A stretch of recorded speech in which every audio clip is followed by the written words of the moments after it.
Why not come up with a football team? Why not try and do it for real? Oh my God! So go and embarrass them now. Some of them I won't be getting a Christmas card from. We're back, all right? If you want to see bad, man, you'll learn, innit? The beating. God, man, how many more times? When I'm at my best here, I'm a whole different animal. Good football, lad. Shout! Ow! Ow! Scully, 5 minutes from coming on. Simple as that. It needs me involved.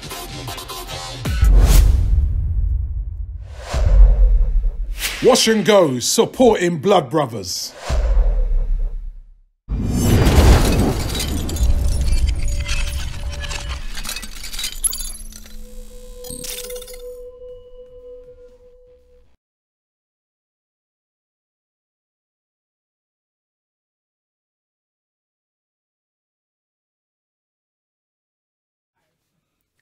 Welcome viewers to FanPark Live. Yes, I am not Terry. I am Neeks from Neeks Sports, and we have just witnessed Arsenal top their Europa League group, beating Vorskla Poltava even 3-0 away from home with a very youthful side in preparation, of course, for the big game on the weekend, the North London derby. I'm joined in the studio here by Have Hope. Everyone's favourite friend, man. Yes, everyone's guy, man. He claims to be the #1 football analyst in the world. out there. I think many of you viewers out there would disagree. No, everyone will agree. I think people don't like the truth, but eventually, because to quote a House of Pain album, the truth crushed to earth will rise again. That's a very good quote. I'm not sure how much it applies to you though. But as I said, Arsenal have done what they need to do in a group with Sporting Lisbon, who are only 3 points behind them. But because of the head-to-head, they are top of that group. And I guess they will get somewhat of an easier draw in the Europa League. I think maybe at the last 32 stage, everyone is pretty much an easy game. Yeah. No. But I mean, it's like it is good that the youth are pretty much brought in, because people can say, okay, wait a minute, he's maybe saving people for the weekend, and that's always like a very tricky thing to do, because like Friday, Saturday, Sunday, 3 days, it's a bit sketchy, but I think that you don't, how much rest do you really want to give people before such a big game? Because there is something about just having that match sharpness, so you're going in there. Whereas if you have too much of a rest, you may just be a little bit too sluggish, because remember, Tottenham, they played Tuesday or Wednesday? Wednesday. They played Wednesday. And that was a very gruesome game which they had to win. So I think they will have a bit of that sharpness that Arsenal won't really have. So Arsenal may be more rested, but I just think that little sharpness is key. Well, we want to speak to the Arsenal fans. Let us know what you thought about the lineup that Emery put out today, and the performance of the youngsters, and the preparation that Arsenal are going towards the North London derby. Make sure you call us on 0203 606 0315. For the bing. Javern, have we got any callers? Put them through. Put them through. Call them, man. Be respectful.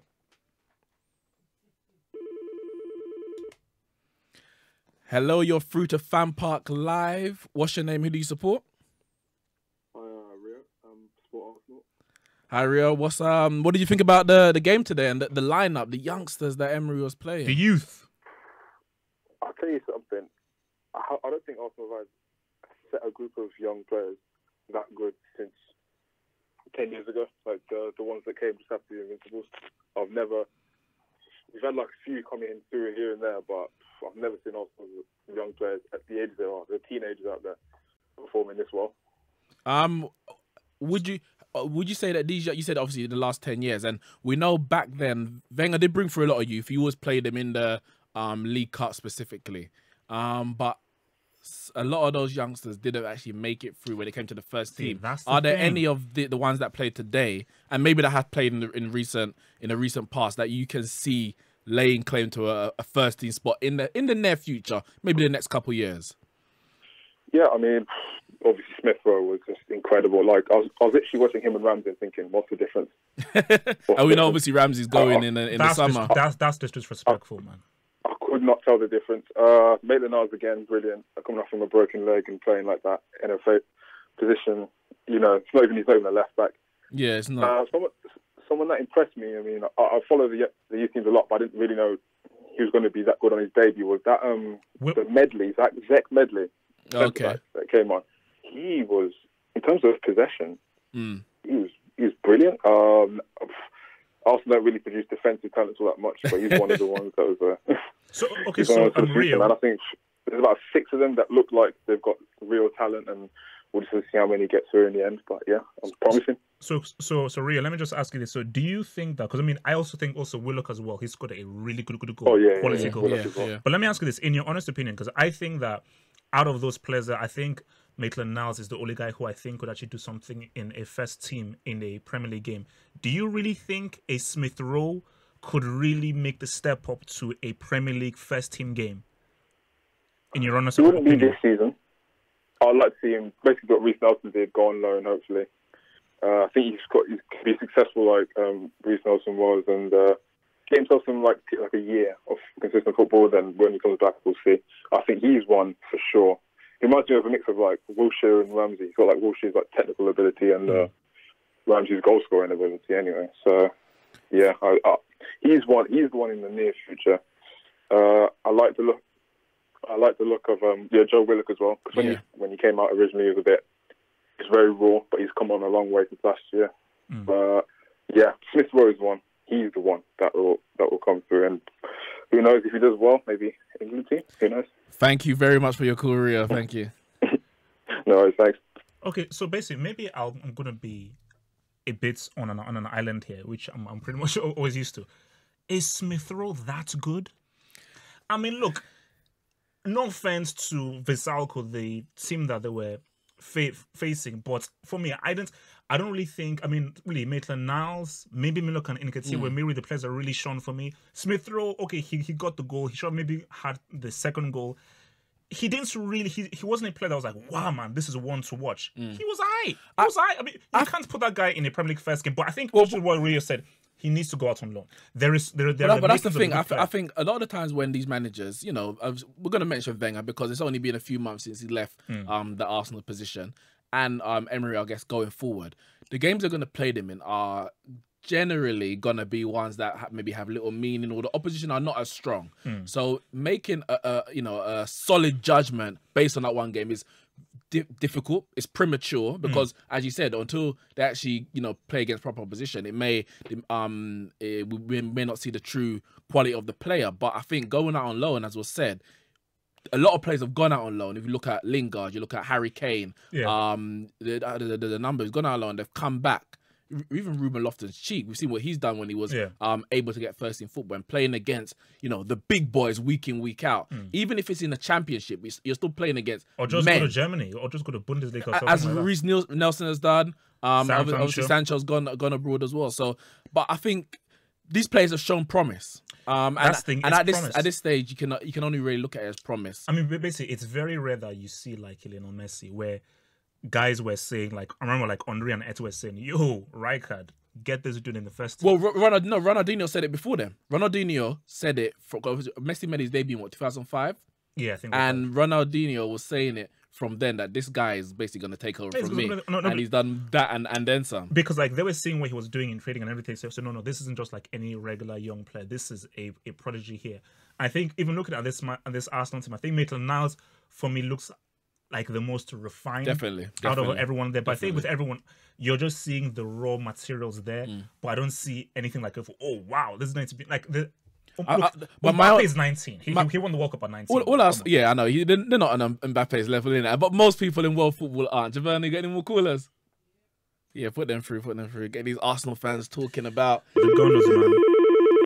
Top 4 minimum. You are through to FanPark Live. What's your name and who do you support? Hi, my name's Saul. I'm from Middlesbrough. I'm on here as a neutral. I'm a Manchester United fan. Okay, very nice to talk to you today. Myself being a Man United fan. What did you make of the game today? Well, I thought Arsenal were the better team. I know the stats don't show it. Obviously, 3-0 win for them. I felt some of the young uns who played did very well. Obviously, as a neutral, I think it's nice for some of the clubs to play some youngsters in some games. Yeah. And I know it's Vorskla, Poltava, or however you pronounce them, and they're not a bad team. They're in the Europa League for a reason, but today was just mainly a case of the better team won in the end. Do you see anyone in this Arsenal team who can make the transition from, you know, youngster, youth, promise to first team football in the Premier League for Arsenal?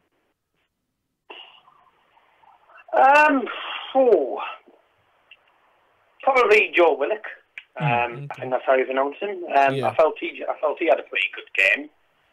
Obviously got a goal for himself, first senior goal for Arsenal and stuff. And I felt he played a key role for them today. I think he could definitely become a player that Unai Emery would use a bit more often than he does at the minute.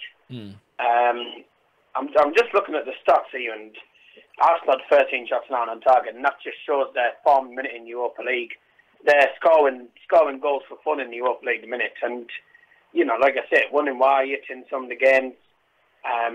Today was one of them, and I think they could probably go on to at least a quarter final of this competition.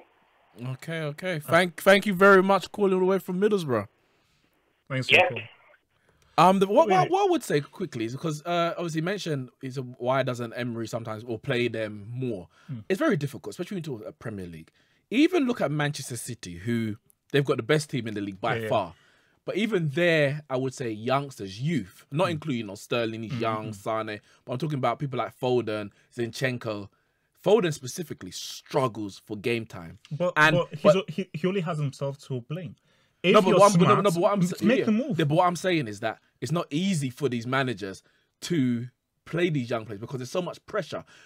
What's his name? Emery can't afford to play Willock or, you know, Nketiah or whoever it is in these games, which are pretty much must win because Man City are winning game after game after game. Liverpool, you know, we might drop a point here and there, but they're winning game after game after game. Spurs, who we're gonna get onto a bit later, they're winning a game unprecedented levels in their history. And also as well, like to add to that, there's so much pressure to win a trophy, even in the League Cup.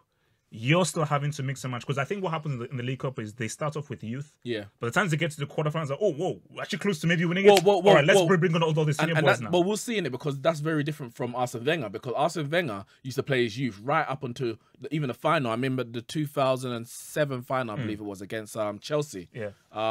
And he had a very young team compared to Chelsea's. Mourinho was just like, well, listen, I'm playing my strongest team and we're going to win. And when they did. So we'll see if Emery, when it gets a bit later, they say, you know what, we need to get a trophy. Because that's what football's really all about. But I think as well, I just learned because I think a lot of these promising players that Arsenal have are mostly forward players. So you have, you know, people have mentioned Smith Rowe, Nketiah, Willock and so forth.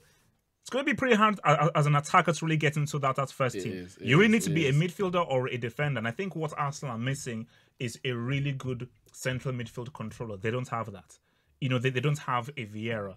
Really. They don't have a guy who can really, basically like a Marco Verratti, who I say is one of the best midfielders in the world, 100%, at least top 2. Yeah, definitely. No, yeah. So we saw that yesterday. Yeah, so and I think that's what they're missing. But I just think, like, with regards to how good can Arsenal do in the Europa League, it's very hard to say. The commentators said that, they should be one of the favourites. Relax.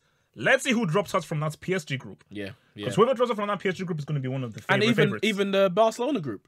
Even that, because if Inter Milan happen to drop out, or Spurs, as it's looking more likely, it's not going to be easy. So I think it's too early to say that Arsenal are going to be one of the favourites for the Europa League. I just think that it's going to be dependent on who they face. Because I think if they face a Liverpool or a Napoli, I don't know over 2 legs whether they can do that. Tottenham over 2 legs, again, I'm not sure whether they can do that. I'm just looking at some of the comments. Who's Gate says Emil Smith Rowe greater than Alexis Sanchez. And Mujib Ahmed says he scored more goals than Alexis Sanchez this season. But Sanchez is a brick, though.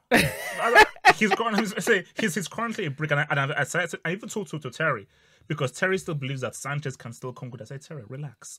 Sanchez is done. He's finished. He will never come good. He is on the decline right now. It's over for him. And this dude wants to go to PSG? Sanchez, he could go to PSG. He could sit on the bench. No, because it depends when he goes, because we heard a talk about Mbappe, Neymar, whether they're going to be, or in Neymar's case, moving back to Spain. Sanchez is done. Mbappe, in terms of going to Spain, Real Madrid. So there may be an opening there, because we know that if PSG were to lose 2 of those players, one out of those 2, they're going to have to replace them with some kind of quality, because, like, I'm talking about star quality for the kind of money. Do you remember got any more calls? Put them through. Look, man, Smith Rowe needs to prove himself first. I think people are getting a bit so gassed to this whole Smith Rowe. The guy's not messy. But Willock looks pretty good though. Hello, caller. You're free to FanPark Live. What's your name? Who do you support? My name's Jim, and I support Man United. Got a lot of Man United fans today so far. What did you make of the game? What do you make of Arsenal's youth? Is the future bright? I think Emil Smith-Rowe is quality. I reckon he'll be a future England star. I rate Joe Willock. He looks pretty quick as well. So what did you make of the game today? Is Arsenal? Do you see them? Did we learn anything new about Arsenal today, or even throughout this Europa League campaign so far? Are we seeing a new Arsenal? Can they win the competition? Can they win a trophy this year? I think they'll go all the way in the Europa League, or at least get to the semis. At least the semis. Yeah, I think there's more like team spirit in the team, because I think with Wenger they knew he was like finished, and yeah. Well, they got to it was only Atletico Madrid knocked them out last year in the semi-finals. But caller, I mean, do you realize that you have to wait for the teams from the Champions League to drop out? So if Arsenal were to face, let's say, an Inter Milan in a quarterfinal or a second round game, or they were to face a Tottenham over 2 legs, they're getting smoked. So it's like, I just think Tottenham are awful though. Who? Tottenham. They're awful. How can you say that? They're the top club in North London. Top club in London at the moment in terms of the league position. Their best start to the Premier League, and they're in the Champions League. You know that they can't be that bad. Yeah, man. I mean, come on, bro. No, Tottenham, especially when they did not buy any new players, they're doing very good. But I just think with Arsenal, I just think it is a bit too early to say they can go all the way into the semi-final. I think with this whole Europa League, you have to wait until we see which teams drop out from the Champions League. Because once we do that, then we can see... But how about you say that? But obviously, you being a Chelsea fan, yeah, even without dropping, knowing what teams are going to drop in, you must believe, I don't know, maybe you don't, but I believe that Chelsea can still compete with teams that drop out from the Champions League. So we don't necessarily have to wait to see who drops out, because Chelsea, regardless, I think they're going to be up there. No, I mean, for me, I think, like, again, if Chelsea were to face a Liverpool or a Napoli would be well, they might be favourites, but the fact that Chelsea's already, they drew with them at home this season, last minute equalised from Sturridge. They beat them in the League Cup. So even if you make Liverpool or Napoli favourites, Chelsea are by no means out of a tie like that. But for instance, I think the key thing is because of Hazard, who is top 3, top 4 in the world right now. But I think I like how you dropped into top 4 of it. No, easy, relax. Because of Neymar, but chill. But basically, my thing is that with Chelsea, I think because of Hazard, that's a difference maker. Arsenal don't have a Hazard. So without a Hazard, I can't suppose Arsenal in the same category as a Chelsea. So yes, with Hazard, Chelsea can compete with anybody that drops out from the Champions League, because that is just, he's that magician difference maker that Arsenal do not have. But if Hazard gets injured, then what? Then Chelsea are screwed. It's as simple as that. Like, without Hazard, then Chelsea are not sniffing any Europa League. Simple. Thank you very much for your call. Thank you. I want to get on to obviously talking about the North London derby. Yeah. So yeah, callers, obviously, I want you to call in regarding that. Now, the real question for me and for everyone is, who has had the better preparation going to this game? Now, obviously, Arsenal, their first team, played Bournemouth on the weekend. They won that game 2-1. They've had a whole week off, and they're going to come back on Sunday to play Spurs at home. Spurs, on the other hand, they've played Chelsea, like physically a tough game, even though for me they were comfortably the better side on the night. Inter Milan, again, a very tough game physically, and they won that one. Inter was a tougher game for them. I think it was a breeze. It was a breeze. Yeah, but they still had to put in a certain amount of effort. True, that you wouldn't necessarily have to do against the likes of a Bournemouth per se. You know, Bournemouth are playing very well. Yeah. And the fact that Spurs played on Wednesday against Inter Milan, and Arsenal, the first time, had a week off rest. They didn't, obviously, most of them didn't even travel out to Ukraine. Who is going in a better, I want to just say form, but in terms of a better place? The team who's won their last 2 games, even though it's 3 or 4 days before the next game, or one who's beaten Bournemouth a week ago? 100% Tottenham are going in, are better prepared for the game. Because first of all, it's at Wembley. They've won. No, it's at Emirates. It's at the Emirates. But I think that because Tottenham have won those 2 games back to back, especially the Inter Milan game, I just think psychologically, that was a really tough game for them. And the fact that they came through and won that, Yeah. I just think that they're far more on a high. Because the biggest mistake to make is like, oh my gosh, we've had a week's rest, nothing will be cool.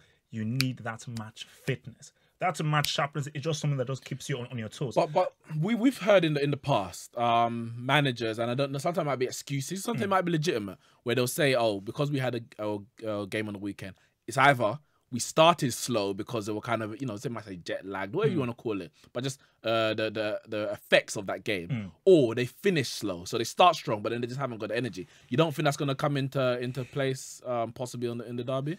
No, for me, I just feel that Tottenham are physically really, really good and in a very good place. And also as well, I think a key player is going to be Son.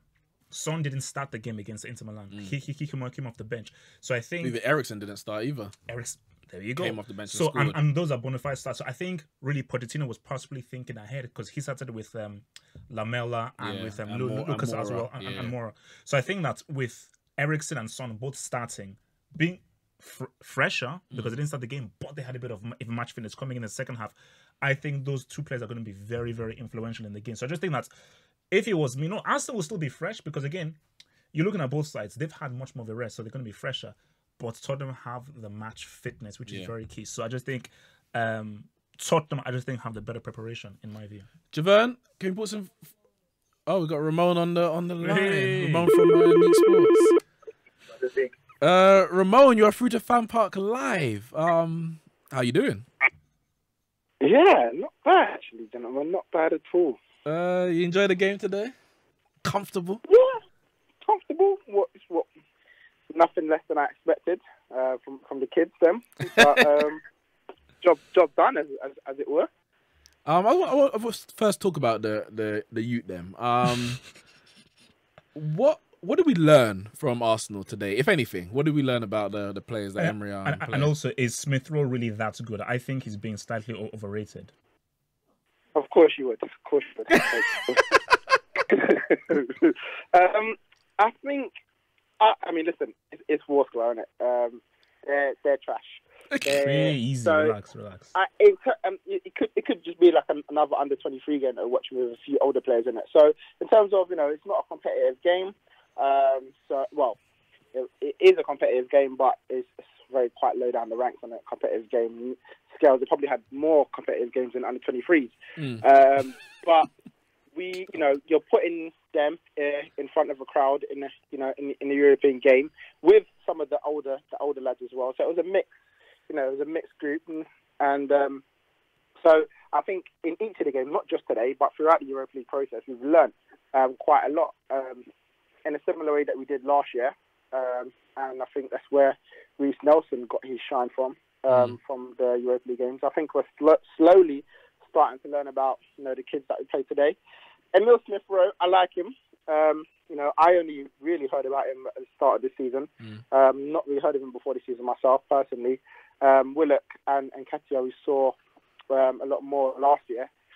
But they're definitely... He's a good player, I'm not going to overrate him. I'm not going to say he's going to be the next rare because I think it's way too early to say. Thank you. Where he will be.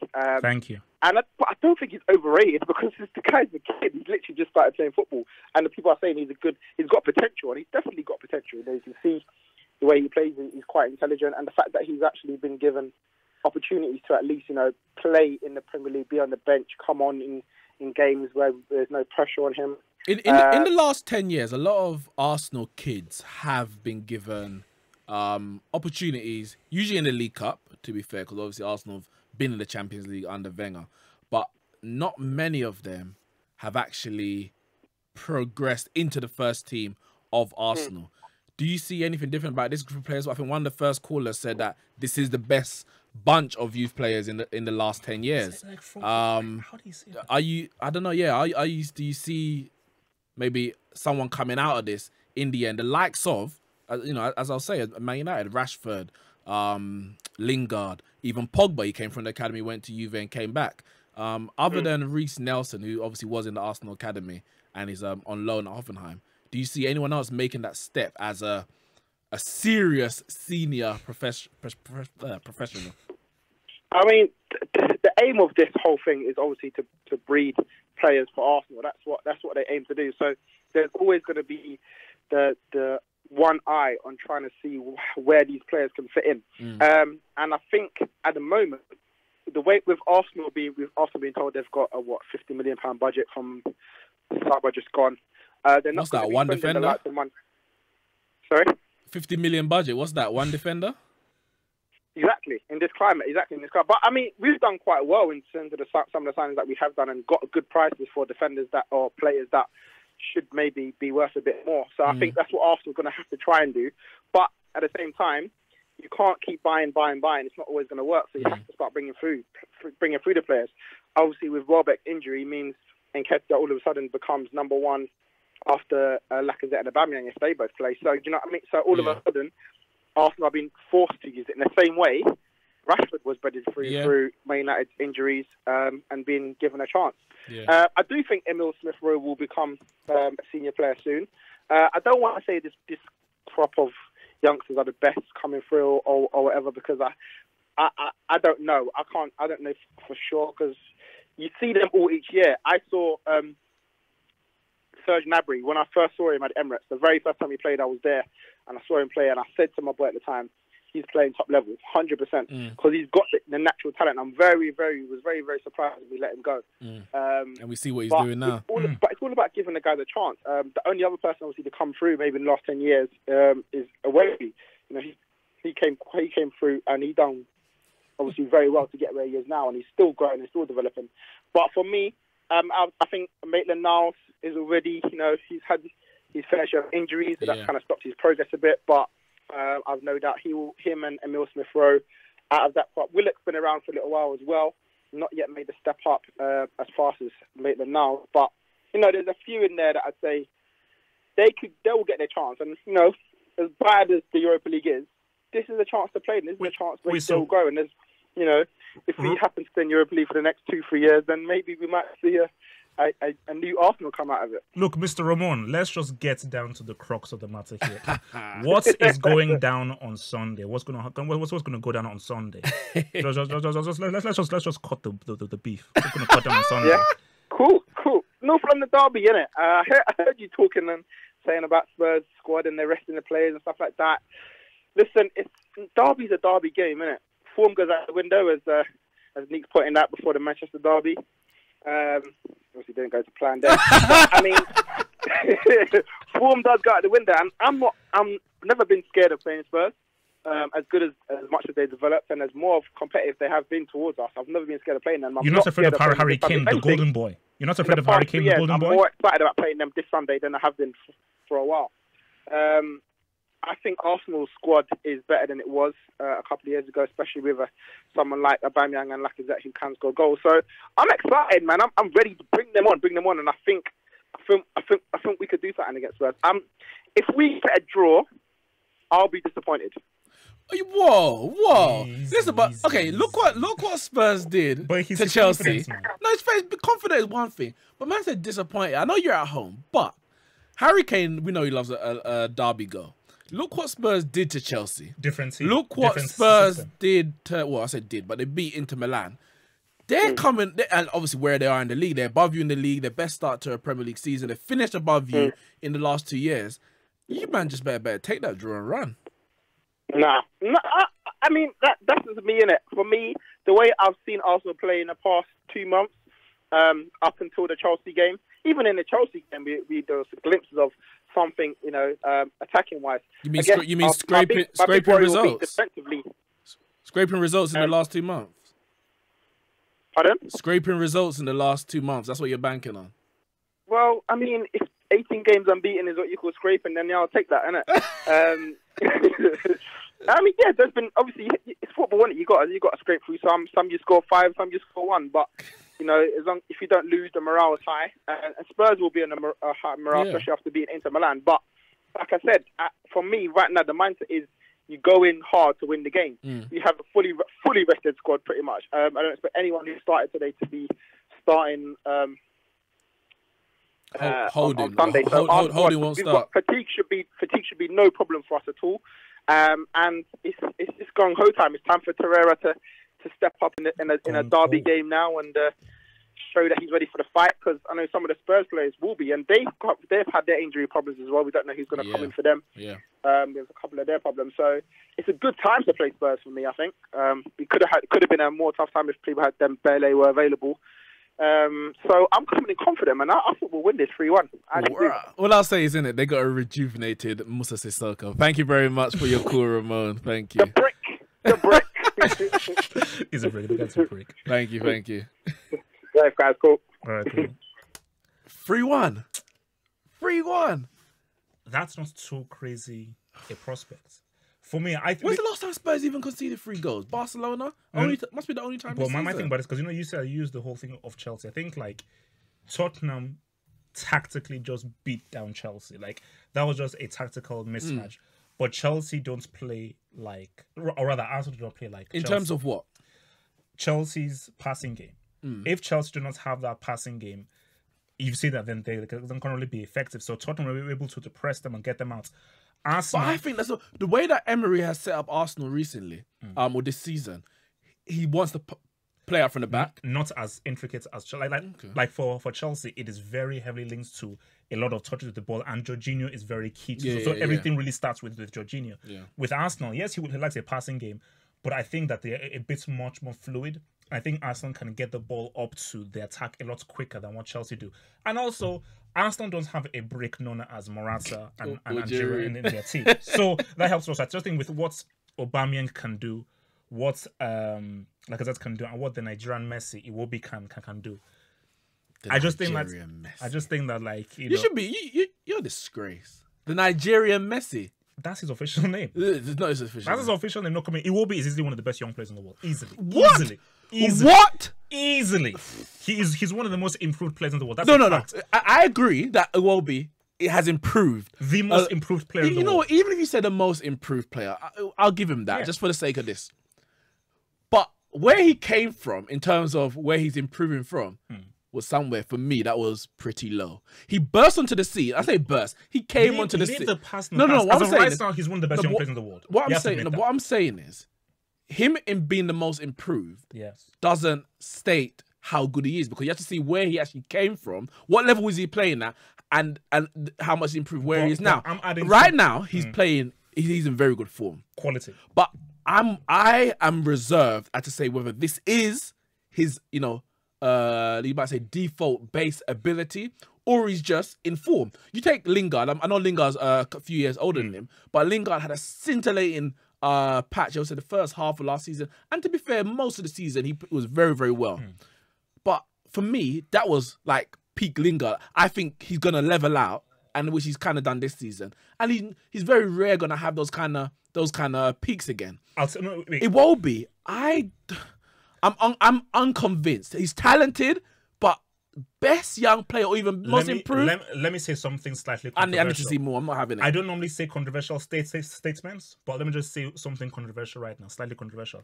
I will say Iwobi is the best penetrative passer in Arsenal, even more so than Ozil.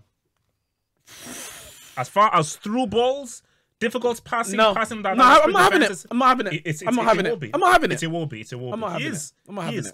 And I think no. I think people will soon come to see Iwobi's quality. You're absurd. That's absurd. Look, so are you going to deny how well Iwobi has done under Emery? And the fact that he has done, for me, surprisingly well. But because I've seen Iwobi under Wenger. But so this is a new day. But how? Don't use what has happened before. This is a new day. What are we saying? What are we in? We're November. So you're going to disregard everything that happened prior because it was under Wenger. And then you're going to take 2 months or 3 months and say, this is Iwobi. And I'm like, nah. I test. This might be Iwobi, but I need to see this more. I need to see. If he can keep this up for the whole season, then I'll say, you know what, But I think, especially when it comes to, I know you're not an Arsenal fan, but when it came to Arsenal fans, when the time when Iwobi burst onto the scene, it was a time when Rashford had burst into the scene. It was a time when Martial, obviously, and I think Arsenal fans were looking for, all right, now here is our Martial or here is our Rashford. And for me, Iwobi ain't them. He ain't got that. He ain't got that ability. He's a different player. How much different? And for me, let's be real. Iwobi has been more critical and more effective than Rashford This so far season. this This season. season, yes. Yes, this season. But I can't just judge this season, like, as we've gone so far, and judge the whole player based on that. You must take a longer period. But Nix, let's deal with as, it now. as equal Let's deal with it now. as Iwobi was under Wenger, as you say, people would argue, and maybe rightly so, that Rashford was under Mourinho. So you could say it's a bit balanced in terms of attacking players. Rashford still misses open chances. No, I know. But I know. As well. So I'm using what I've seen over the course of their professional career. But maybe Rashford is just not that good. Maybe what you were saying was just a purple patch, but it will be under a new day, under Emery, a far more technical coach. You're seeing a guy who, let's just bro, Iwobi is a smarter player than Rashford. That's just a fact. That's just he's got a higher football IQ. The way he sees passes and executes passes, very few players of his age can. He's definitely a better passer than Rashford. But we say football IQ in terms of what? He sees the pitch like the Matrix. Yeah, but the Matrix. You said there's different players, and I partly agree because Iwobi's probably more of a creator. Rashford's much more direct. But Iwobi does his job far better than Rashford does his job. Rashford, at the moment, this season, but before this season started, that question for me was null and void because at the end of last season, Rashford was better than Iwobi. Now I'm not just going to take the next 3 months to say, all right. Therefore, Iwobi's better. I need to see for the rest of the season. Has Iwobi had a whole season consistent? Nix, you know it and I know it that this is what is going to be in the future. No, I don't know that. You do. I don't know that. Maybe I'm not a soothsayer like you. I can't see into the future. I have to reserve judgment. I have to reserve judgment. You don't have to. I do. I think that because I've seen players burst onto the scene and disappear. Now, we're talking about Arsenal. Take someone like Samir Nasri. All the bags of ability in the world. But when it actually came to the crunch of it, the man flitted in and out of games, flitting in and out of seasons. How do we judge him in the end? No, Nasri should have remained with us. I think if Nasri remained at Arsenal, we would have seen a buts or maybes. But the reality is, for all the ability and how good he looked on the pitch and the pass that he couldn't make and the technical, ability in and out of players, that goal he scored against Porto, I think it was a 7-0 win at the Emirates.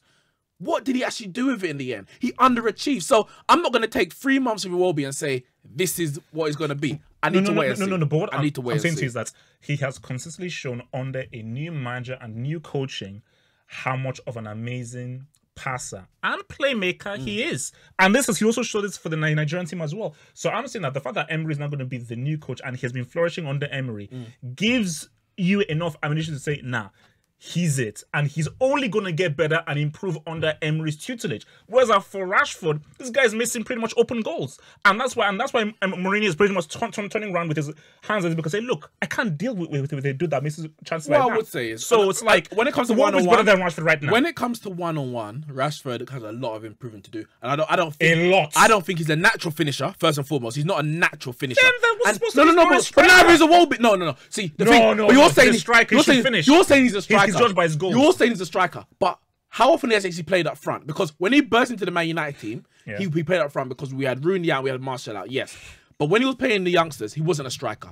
Since that burst onto the scene, he's been playing left. For England, he doesn't play up front either. So what is Rashford's role? For me, from right now, Rashford's, I would say his best position is as an inside forward on the left-hand side. But the reality is... also falls as well. But that's what Salah is as well. No, but there's a difference between being an inside forward and being a striker. Like for me, Aguero is a striker. I'm talking, this man gonna run off the shoulder.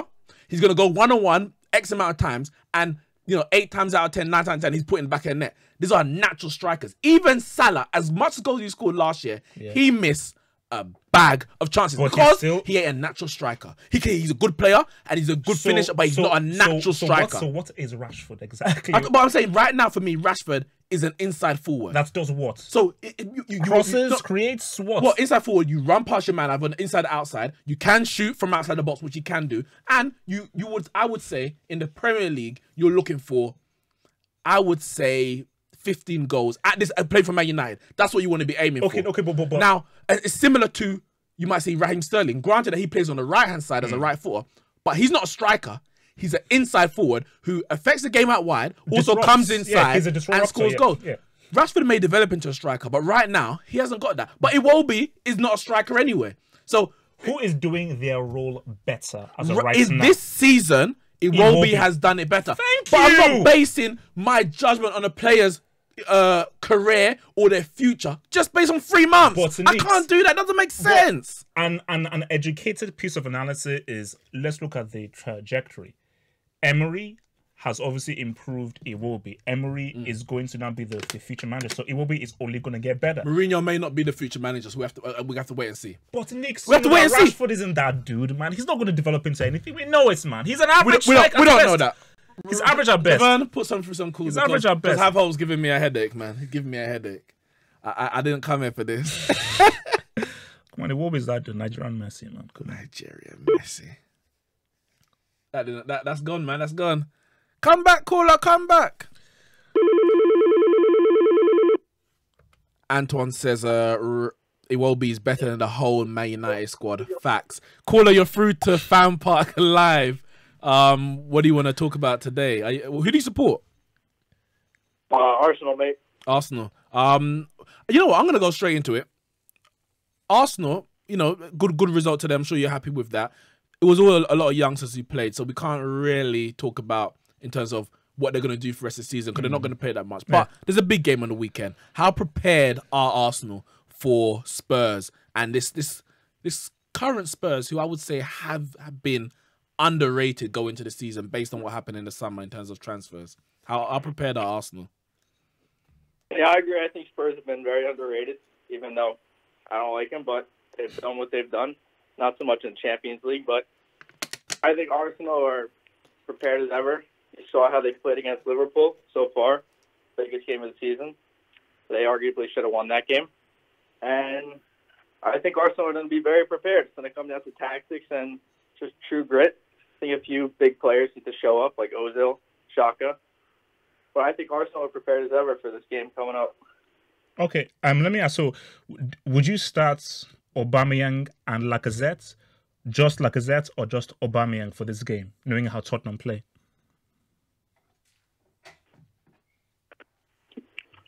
Lacazette or Aubameyang? If he's going with the normal 4-2-3-1, then I would start Lacazette and Aubameyang. I'll be surprised if he starts both of them because it seems like in the big games he has tended to go with Lacazette and Iwobi on the left hand side ahead of Aubameyang and have that option to bring Aubameyang off the bench because Aubameyang is not going to work back in the way that Iwobi will. And to be honestly, in that left-hand side position, Iwobi's played better than Aubameyang this season. But he's not better than him. He's played better than him this season, but he's not better than him. But how do you leave your best finisher on the bench? That makes no sense. Aubameyang, he's top scorer. He joins top scorer. How do you leave your best finisher? That makes no sense. What do you think, Cole? Like, can he afford to leave Aubameyang on the bench for this game? For this game, I don't think so. I get some people can say maybe Iwobi on the left has been a bit better, but I think putting Aubameyang on that, it puts into the mindset of the team that's Aubameyang. And I think Aubameyang has been a way better finisher. Iwobi needs to work on his finishing, I think, a lot. I know he's improved greatly this year, but his finishing is just, I don't think it's up to par. But I would say similar to Welbeck when he was at Man United, when he was even gone to Arsenal, the likes of even Park Ji-sung, Darren Fletcher, there's certain players that you know in a big game what they're going to give you. And I think Iwobi's one of those players. You know what you're going to get from him. Yeah. Someone like, especially if you're playing on the left, I'm not sure in a big game how effective or how much you're sure that you can get what you're going to get out of Aubameyang. Now, obviously the option is to put Aubameyang through the middle ahead of Lacazette. But in terms of Arsenal's play, Aubameyang's he's a striker. He's a number 9. He's just going to run. He's just going to run. Past the last defender. He's not going to link play in the way that Lacazette does. And maybe that would take away from what Emery's trying to do with his passing style. I think they really need to just figure out how they work as two strikers. Because I think Aubameyang, in my view, Aubameyang and Lacazette have to be on the pitch at the same time. They just have to be. Because the beauty about that is that you have two goal scorers but two very different players. I think Aubameyang, a guy who's one of the best finishers in the league, that guy doesn't sniff the bench. Lacazette, a guy who is one of your technically best players, has to be on the pitch. So I think for Emery is figure it out. Yeah. But they have to both play. Maybe as two strikers. I think it's going to be Lacazette and Aubameyang. But I think what's going to be a question is what he does on the right side. He's played Mkhitaryan, who hasn't done that great. I was at the Liverpool game, but I think he did play pretty good defensively, not going forward. But sometimes he puts Iwobi on the right. I don't think, if I remember right, I don't think his performances on the right side have been that great. And yeah, I don't know. You're going to have to see what he does with Ozil or even Ramsey. I think that's the right side really depends a lot on what happens on the left. No, yeah, I mean, for me, I think Mkhitaryan has just not been it this season. As in, he's very much underperformed, and I think call him a brick then.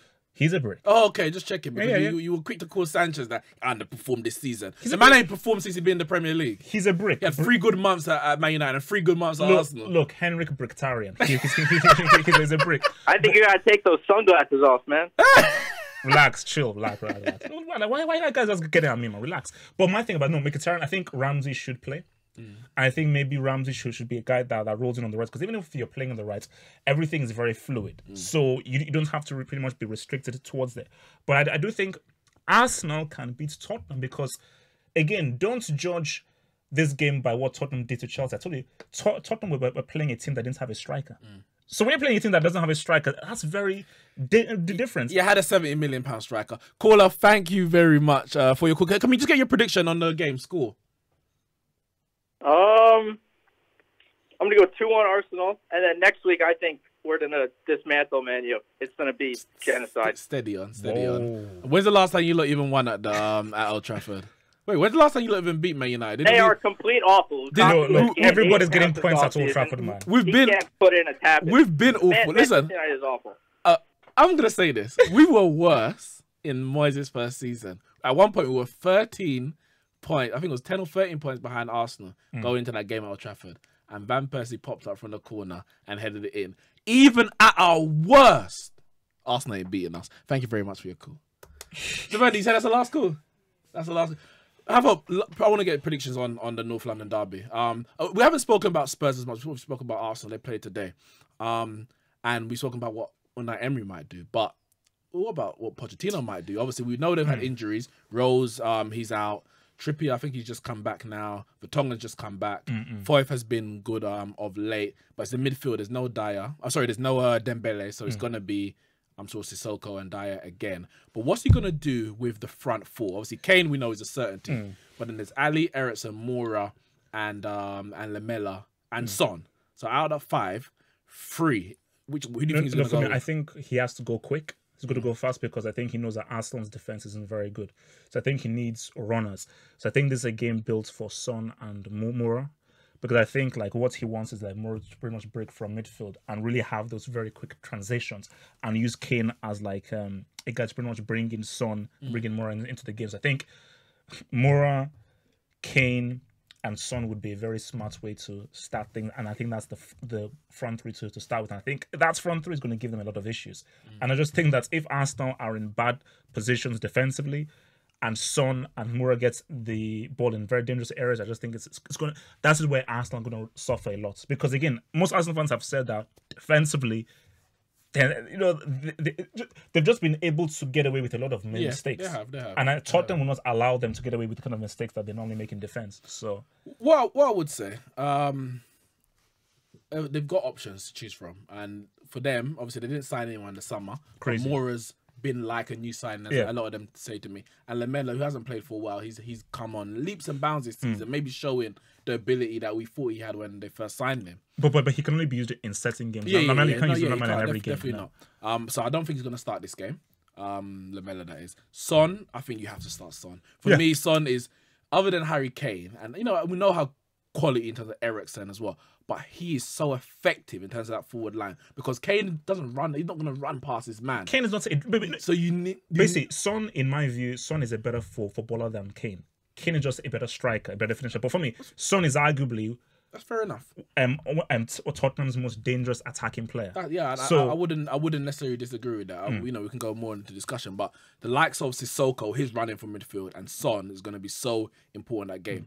I don't think they're going to start Moura. I think they will go with Ali, Eriksen, Son behind. Most likely. The thing is, because I think when Moura plays, not that he doesn't give Tottenham something different, but it takes a bit away from Kane. I think Kane plays in a way to allow more of the freedom to go past. Yeah. And it takes away from his strength as a number 9 being in the right position. So And also Kane works better with Ali. Yeah, they have he does. a better understanding. Yeah. So that's what I think they'll go with those 3 behind Harry Kane. And as a prediction, Spurs for me, they're going into the game slightly, not much, but slightly the better form, or or just in terms of they're the favourites. I feel going into the game, but because it's at the Emirates and we know Spurs, as good as they have been the last few years, I think they still have an inferiority complex when it comes to playing Arsenal away from home, because games when they should have won because they've been clearly better than them that season, they just haven't been able to do that. I'm going to go with 1-1. 2-2. 2-2. Okay.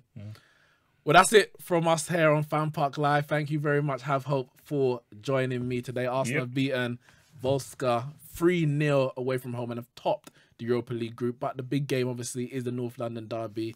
We will be back on the weekend with FanPark Live. Wherever you are watching, make sure you hit that like and that subscribe button, and we will see you soon. Peace.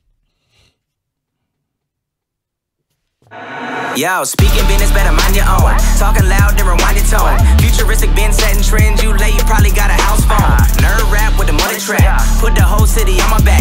Take a lot of cats around the world. If you act up, you ain't coming back. Yo, you don't want no beef with